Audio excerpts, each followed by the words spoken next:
संभाजीनगर, एका स्पीड ब्रेकरने खचून जाऊ नका, इम्तियाज जलील यांचे कार्यकर्त्यांना आवाहन। मागील 10 वर्षांपासून MIMचे वाहन सुसाट पळत होते। 2024 लोकसभा निवडणुकीत एक स्पीड ब्रेकर आले। भविष्यात पुन्हा ही गाडी वेगाने जाईल। एका पराभवाने कार्यकर्त्यांनी खचून जाऊ नये। उलट येणाऱ्या निवडणुकांमध्ये आपण पुन्हा ताकदीने लढणार आहोत। विधानसभा निवडणुकीत पक्षप्रमुख म्हणतील त्याचे आपण इमानदारीने काम करू, असे आवाहन माजी खासदार इम्तियाज जलील यांनी कार्यकर्त्यांना केले। बुडलेन नेहरू भवन येथील पक्षाच्या कार्यालयात एका कार्यक्रमाचे आयोजन करण्यात आले होते। जलील यांनी पराभवानंतर सर्वप्रथम आपल्या घरासमोर कार्यकर्त्यांना मार्गदर्शन केले होते। त्यानंतर सार्वजनिकरित्या शनिवारी त्यांनी आपली भूमिका मांडली।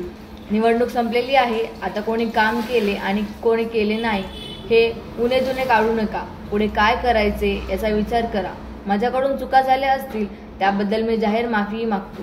काहींनी आरोप केला की इम्तियाज यांच्यात अहंकार सचारला होता।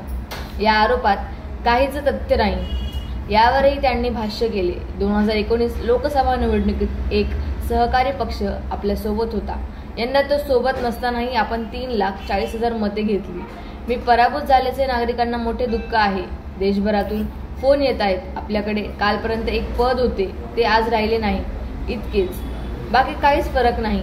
ज्यांची आई दयात आहे त्यांनी आईची काळजी घ्यावी, असा सल्ला त्यांनी दिला आहे।